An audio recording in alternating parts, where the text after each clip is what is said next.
हर रोज एक नई कहानी देखने के लिए चैनल को सब्सक्राइब करें और बेल आइकन को दबाना ना भूलें। शगुन एक गरीब घराने की लड़की होती है। शगुन अपने माता पिता रमा और इंद्रनील के साथ रहा करती थी। एक दिन शगुन के लिए शादी का हाथ मांगने के लिए अभिषेक अपनी माँ सुहासिनी और पिता तेज के साथ आता है। शगुन, चलो बेटा, सबको चाय नाश्ता परोसो। दरअसल शगुन को कई सारे अलग अलग प्रकार की चाय बनानी आती है। वो बहुत माहिर है इस सब में। चखिए तो। अरे वाह, सच में शगुन, तुम्हारे हाथ की चाय पीकर तो इंसान सीधा स्वर्गलोक में ही चला जाए। ऐसा कौन सा जादुई पाउडर मिलाती हो अपनी चाय में शगुन, जो स्वाद में चार चांद लग जाते हैं? बहुत खूब बेटा, बहुत खूब। जी शुक्रिया। तो रिश्ता पक्का करें फिर? हमें तो कोई ऐतराज नहीं है। आशा करते हैं कि आपको भी नहीं हो। रही बात अभिषेक की, तो हमारा बेटा एक सरकारी नौकरी पर है, अच्छा कमा लेता है। वो आपकी शगुन को बहुत खुश रखेगा। जी तेज भाई साहब, तो ये रिश्ता पक्का हुआ। लीजिए लीजिए, मुंह मीठा कीजिए। रामा जी ने ये गुलाब जामुन बनाए हैं। सभी एक दूसरे का मुंह मीठा करते हैं और शगुन और अभिषेक का रिश्ता पक्का हो जाता है। दोनों की शादी होती है, लेकिन शादी के बाद शगुन के लिए जिंदगी ने क्या सोच रखा था, ये तो उसने कभी सोचा ही नहीं था। जब वो शादी करके गांव से शहर अपने ससुराल में आती है, तभी उसे पता चलता है कि अभिषेक किसी सरकारी नौकरी पर नहीं है, और तो और वो कुछ पैसे भी नहीं कमाता है। इतना बड़ा झूठ क्यों बोला तुमने अभिषेक? मैंने और मेरे माँ पापा ने तुम पर आंख बंद करके भरोसा किया और मुझे तुम्हारे हवाले सौंप दिया ब्याह कर, लेकिन तुमने मुझे इतना बड़ा धोखा दिया। मैं और क्या करता शगुन, मुझे तुमसे प्यार हो गया था, और अगर मैं तुम्हारे पापा के सामने ऐसा बोलता कि मैं कुछ नहीं कमाता, तो वो इस रिश्ते को पक्का करने से इनकार कर देते, और मेरे लिए तुम्हारे बिना जीना और भी मुश्किल हो जाता। सॉरी शगुन, मुझे माफ कर दो। शगुन को मिले इस धोखे से वो बहुत दुखी हो जाती है। घर का खर्च तेज की पेंशन से चलता रहता है, लेकिन अभिषेक को जरा सी भी शर्म नहीं आती और वो दिन भर बस घर पर ही पड़ा रहता। शगुन अपनी सास सुहासिनी से इस बारे में चुपके से रसोई में बात करती है। माँ जी, ये सब क्या है? आपने और पापा जी ने कभी अभिषेक को कुछ समझाया क्यों नहीं? वो अपनी जिंदगी को इस तरह बर्बाद कर रहा है। अब मैं तुझे क्या कहूँ बहू, तेज जी और मैंने उसे निगौड़े को 1000 बार समझाया है कि कुछ तो काम कर, कुछ तो काम कर, लेकिन वो कुछ काम ही नहीं करता। पढ़ लिख कर भी कुछ फायदा नहीं हुआ। हम दोनों उसे डांट डांट कर थक गए हैं। अब सब कुछ बर्दाश्त के बाहर हो चुका है हमारे लिए। शगुन अभिषेक को लेकर बहुत चिंताग्रस्त हो जाती है। वो उसके लिए मिल की एक नौकरी ढूंढती है। ये देखो अभिषेक, अखबार में मिल के लिए वर्कर्स की वैकेंसी के बारे में लिखा है। ये मिल तो हमारे घर के पास ही है, कुछ लगभग 2 से 3 मिनट की दूरी पर। तुम कहो तो मैं यहाँ पर अप्लाई करा देती हूँ। नहीं शगुन, मुझे कोई काम नहीं करना है यार। पापा है ना, घर चल रहा है ना, हमारे खाने के लाले तो नहीं पड़ रहे हैं ना, तो फिर तुम इतना टेंशन क्यों ले रही हो? अरे चिल करो यार। ऐसे कैसे चिल करूं? तुम क्या हमारे खाने के लाले पड़ने के इंतजार कर रहे हो अभिषेक? जब हम कहीं के भी नहीं रहेंगे तब जाकर तुम काम करोगे क्या? बाप बनने की उम्र हो गई है तुम्हारी, लेकिन अब तक तुम्हारे खुद के भविष्य का कुछ ठिकाना नहीं है। अरे कब तक पापा जी के बलबूते जिएंगे हम? तुम्हें शर्मिंदगी महसूस नहीं होती क्या? शगुन देखो, मेरा दिमाग खराब मत करो। आज मैच है, मुझे अच्छे से देखने दो। शगुन के इतना समझाने के बावजूद भी अभिषेक नहीं समझता। कुछ दिनों बाद तेज की तबीयत कुछ ज्यादा ही बिगड़ने लगती है और वो एक दिन दम तोड़ देता है और उसकी मृत्यु हो जाती है। अपने पिता की मृत्यु के बाद भी अभिषेक की अक्ल ठिकाने नहीं आती। पेंशन आना जारी रहता है, लेकिन अब उस पेंशन में सब कुछ नहीं हो पाता। पापा जी को गए हुए आज 1 महीना हो गया है। अभिषेक, तुम्हें नौकरी करनी है या नहीं? अभिषेक, आगे चलकर हमारे कंधों पर इतनी सारी जिम्मेदारियां हैं। तुम्हें पता नहीं क्या पापा जी की पेंशन कब तक आएगी? हमें मिलकर माँ जी को संभालना है। हमारे आने वाले बच्चे का भविष्य के बारे में सोचना है, उसके लिए पैसे जुटाने हैं। लेकिन नहीं, तुम तो बस दिन के 8 पहर घोड़े बेचकर सोया करो।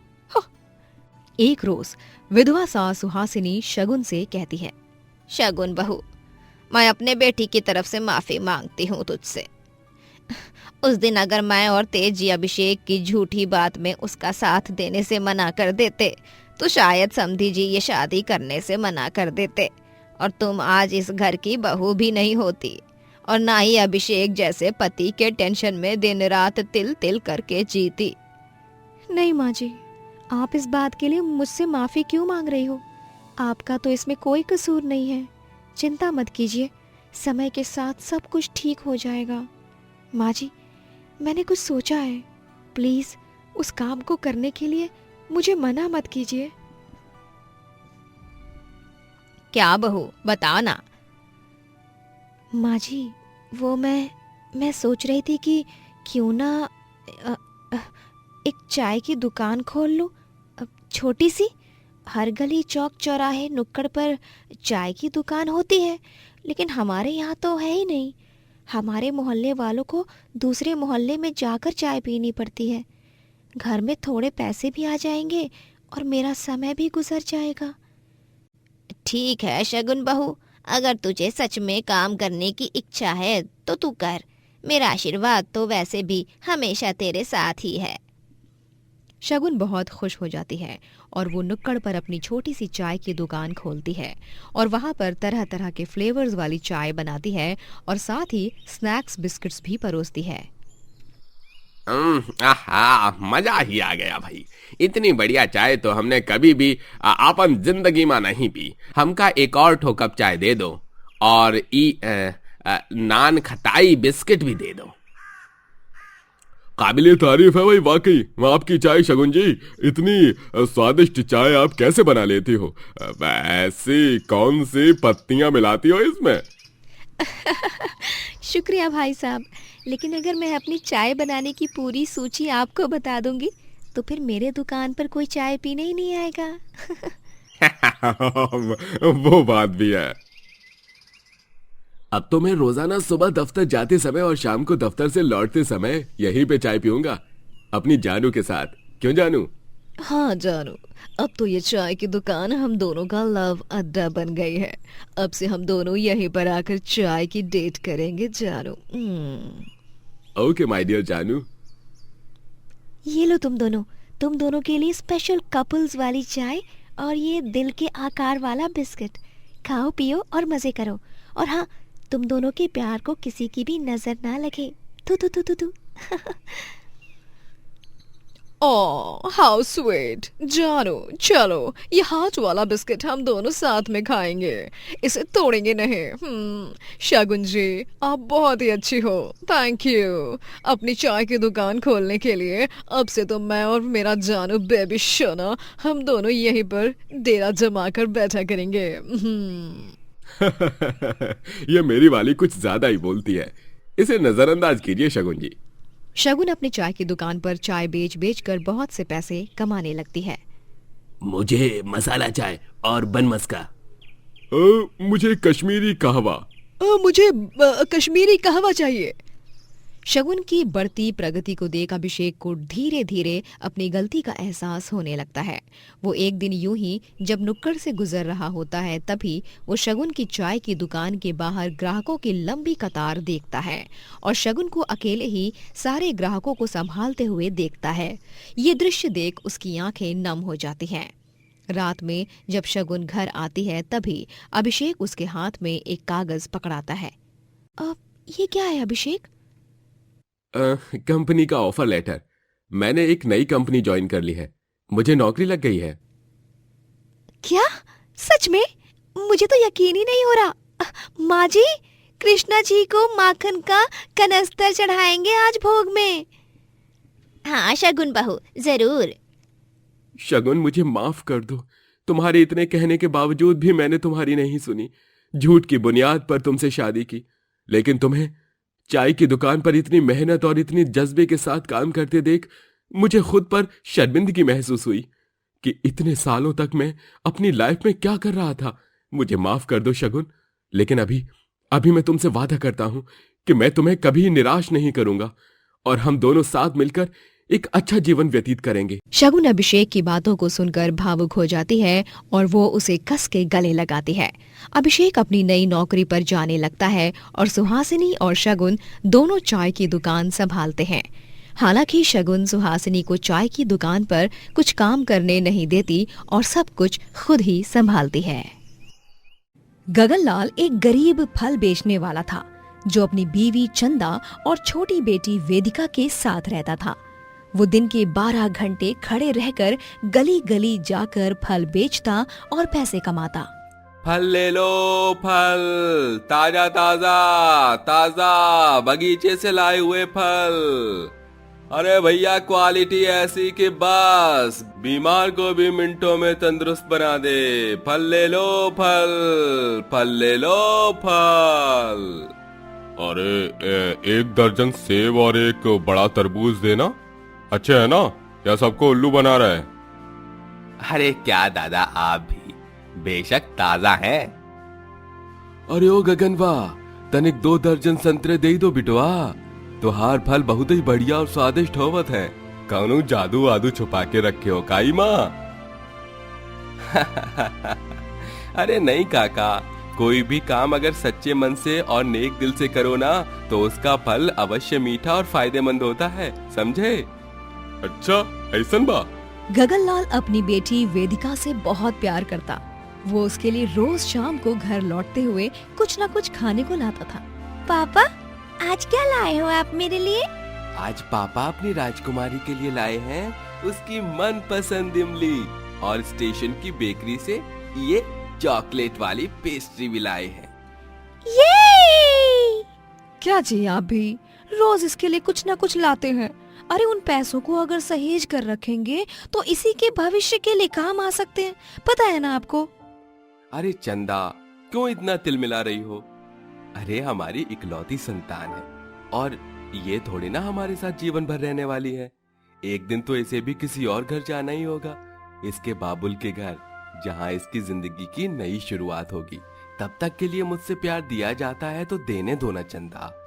ये दिन, ये पल, ये घड़ियां फिर से नहीं लौटने वाली। बस हमारी राजकुमारी को अच्छे से पढ़ा लिखा कर एक अच्छी सी जिंदगी देनी है मुझे। यही मेरे जीवन का लक्ष्य है। बात तो आप सही कह रहे हैं जी। परिस्थिति चाहे कितनी भी खराब क्यों ना हो, लेकिन अपनी गरीबी में भी गगनलाल वेदिका के लिए कोई कमी खलने नहीं देता। वो उसे एक अच्छे स्कूल में पढ़ने भेजता, उसके लिए बाजार से सुंदर सुंदर कपड़े लाता और उसे जो खाना हो वो भी खिलाता है। एक दिन भरी दोपहर में जब गगनलाल फल बेच रहा होता है, तभी वो अचानक से होश खोकर गिर जाता है और तभी आसपास के लोग उसे वैद्य जी के पास ले जाते हैं। स्कूल से आ रही वेदिका को ये पता चलता है, तब वो फौरन दौड़े दौड़े अपने पापा को देखने वैद्य जी के पास चली जाती है। पापा, कहाँ है मेरे पापा? ठीक तो है ना मेरे पापा? वैद्य जी, मैं यहाँ पर हूँ वेदिका। बहुत ही प्यार करत है लागत है तोहरी बिटिया तोहरे से। 5 मिनट के रास्ते को 1 मिनट में पार करके आई है यहाँ पे ही शेरनी। अरे बिटिया, तुहार पापा को कछू नहीं हुआ है, बस खाली पेट और थकावट के कारण वो बेहोश हो गई ई भयंकर तपती धूप में। अच्छा ये बात थी। कोई बात नहीं पापा, आप फिक्र मत करो। मैं ना कल सूरज चाचू से बोलूंगी कि थोड़ी कम धूप दे, आराम से काम कर सकोगे, है ना पापा? हाँ मेरी बच्ची।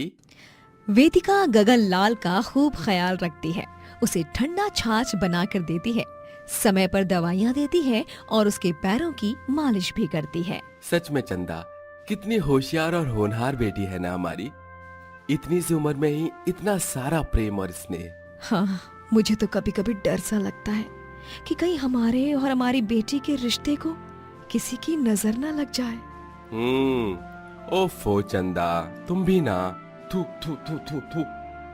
लो, उतार दी नजर। अब मत घबराओ, ना तो कोई हमारे और हमारी बेटी के रिश्ते को नजर लगा रहा है और ना ही कोई उसे हमसे दूर कर रहा है। हाँ जी। समय बीत जाता है और वेदिका बड़ी हो जाती है। उसने अपने कॉलेज की पढ़ाई भी पूरी कर ली होती है। गगनलाल ने कड़ी मेहनत करके उसे इतना काबिल बनाया। वेदिका अब एक कंपनी में नौकरी कर रही थी, जहाँ पर उसे एक अमीर आदमी मिलता है जो उस कंपनी का मालिक होता है, जिसका नाम पुष्कर होता है। पुष्कर के साथ वेदिका काफी वक्त बिताने लगती है और एक दिन पुष्कर वेदिका को एक होटल ले जाता है, जहाँ पर उसने आलीशान राजसी अंदाज की सजावट की होती है और वो अपने घुटनों के बल बैठकर वेदिका के लिए अपने प्यार का इजहार करता है। वेदिका, मैं तुमसे बहुत प्यार करता हूँ। कब कैसे क्यों हुआ है ये एहसास, मैं ये सब नहीं जानता, लेकिन अब अगर शादी करूंगा तो सिर्फ और सिर्फ तुम ही से करूंगा, वरना कुंवारा ही रह जाऊंगा। लेकिन पुष्कर जी, आप कहाँ और मैं कहाँ? हम दोनों की कितनी सारी चीजें अलग हैं। आप इमारत हो तो मैं रेत हूँ, आप एक बड़ा पेड़ हो तो मैं उस पर टंगा हुआ सिर्फ एक छोटा सा पत्ता हूँ। आप तो इतने अमीर हो और मैं तो एक गरीब घराने से हूँ। मुझे उस सब से कोई फर्क नहीं पड़ता वेदिका।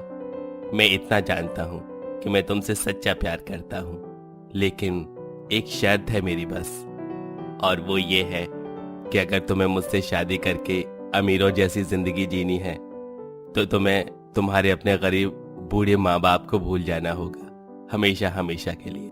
वेदिका जता तो नहीं रही थी, लेकिन अंदर ही अंदर उसे भी पुष्कर से प्यार हो गया था और प्यार में वो पैसे के लालच के पीछे वेदिका पुष्कर से शादी कर लेती है और अपने ही माता पिता को भूल जाती है। वेदिका की सास ठकुराइन भवरी देवी उसकी आरती उतारती है और कहती है, हाँ, वो तो हमारे लल्ला को बचपन से कीचड़ और गंदगी वाले खेलों में ही खेलना पसंद है ना। अब इसी के लिए ही पागल ने तोहरे से ब्याह रचा लिया। पर अब जब तू इस खानदान की बहुरिया बन ही गई है तो तोहरा के हमरी बहुरिया होने के नाते अपनाना तो हमारा फर्ज ही है। हाँ ठकुराइन जी, आपको इतना पता ही होगा ना कि कमल के फूल भी कीचड़ में ही उगते हैं। हाँ, वो तो हमें पता है कि तू कितनी मासूम दिल की है और कितनी 420। हाँ, अरे जरा दया होती ना अपन माई बाबा की तो उन्हें हमेशा हमेशा के लिए छोड़ के नहीं आती। कल मुही कहीं की हमें पाठ पढ़ा रही है, एक गरीब फल वाले की बेटी है ये। हाँ। गगनलाल और चंदा अपनी बेटी को लापता देख घबरा जाते हैं और वो गांव में उसे ढूंढने लग जाते हैं। आपने हमारी बेटी वेदिका को देखा है क्या? काले भूरे बाल हैं उसके और उसके हाथ में एक पर्स बैग होगी। अरे ना गगन भाया, हमने नहीं देखी ऐसी कोई लड़की। सरला दीदी, तुमने हमारी बेटी को देखा है क्या? वेदिका को, जिसे हमने उस दिन आपके घर शीरा लेने भेजा था। मेरी वेदिका।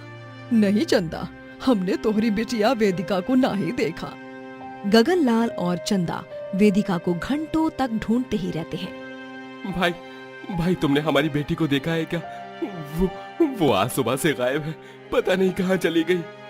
अरे काका, कौन सी दुनिया में हो आप? अरे आपकी बेटी वेदिका ने वो ठकुराइन के बेटे पुष्कर के साथ शादी कर ली। क्या? ऐसे कैसे हो सकता है? वेदिका!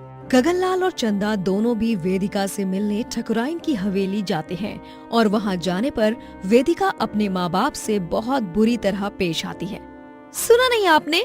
मैंने कहा निकलिए यहाँ से। आपको सुनाई नहीं दे रहा क्या? कानपुर में हड़ताल चल रही है क्या आपके? वेदिका, बिटिया, ये तुम कैसी बातें कर रही हो बिटिया? हम तुम्हारे माँ बाप हैं बेटा। हाँ वेदिका, तूने अपने जीवन का इतना बड़ा फैसला ले लिया और हमें बताया भी नहीं। हाँ तो मैं अब अपने पैरों पर खड़ी हो चुकी हूँ, कोई दूध पीती बच्ची नहीं रही। अब मैं इस ठाकुर खानदान की इकलौती बहू हूँ और मैं इस गांव पर राज करूंगी। और आप दोनों अभी के अभी उल्टे पांव लौट जाइए अपनी झोपड़ी में। हाँ, सिक्योरिटी, इन्हें धक्के मारकर बाहर निकालो। ये तो क्या बोल रही है बेटा? सिक्योरिटी गार्ड्स वहाँ आते हैं और गगनलाल और चंदा को वहाँ से धक्के मारकर बाहर निकालते हैं। वेदिका में एक अलग सी अकड़, गुरूर और घमंड आ गया था वेदिका और पुष्कर एक खुशी भरा जीवन व्यतीत कर रहे होते हैं। फिर एक दिन अचानक पुष्कर घर में नई दुल्हन लाता है और दोनों के गले में वरमाला होती है। ये दृश्य देख वेदिका के पैरों तले जमीन खिसक जाती है। ये क्या पुष्कर जी, ये सब क्या है? मैंने दूसरी शादी कर ली है क्योंकि मेरा तुमसे मन भर गया है। तुम गरीब घराने की हो, मुझे लगा तुम में कुछ बात होगी, लेकिन तुम तो एकदम अलग निकली, मेरी पसंद से बाहर। तुम अब अपना बोरिया बिस्तरा उठाओ और चलती बनो। क्या मतलब आपका? आपको अंदाजा भी है कि आप क्या बोल रहे हैं? मेरी दुनिया उजाड़ दी आपने पुष्कर जी। आपके लिए मैंने अपने माँ बाप तक को छोड़ दिया और आपने मेरे साथ इतना बड़ा धोखा। अरे चलो चलो, दफा हो जाओ यहाँ से। पुष्कर वेदिका को घर से बाहर निकाल देता है और फिर वेदिका रोती रोती अपने माँ और पापा के पास चली जाती है, जहाँ गगनलाल और चंदा भी रोने लगते हैं और उसे अपने सीने से लगा लेते हैं। मैं जानती हूँ कि मैंने जो बदसलूकी की, उसके बाद मैं तो माफी क्या कुछ भी नहीं मांग सकती आपसे। लेकिन पापा, आज मैंने जान लिया, मेरी आंखें खुल गई और मैं ये सीना तान के कह सकती हूँ कि मैं एक गरीब बाप की बेटी हूँ और मुझे इसमें कोई शर्म नहीं है। मुझे माफ कर दीजिए माँ पापा, माफ कर दीजिए। बेटा बेटा बस बस। ना बेटा ना, ना ना, रोते नहीं बेटा। गगनलाल और चंदा वेदिका को माफ कर देते हैं और वेदिका को उसके इस कर्म की बड़ी ठोकर मिलती है, जिससे सीखकर वो सब कुछ भुलाकर एक नई शुरुआत में और काम करने लगती है और अपने गरीब बाप और माँ का नाम भी रोशन करती है। दोस्तों, अगर आपको ये कहानी पसंद आई तो लाइक करें, शेयर करें और कमेंट करके बताएं कि कहानी में आपको सबसे अच्छा क्या लगा।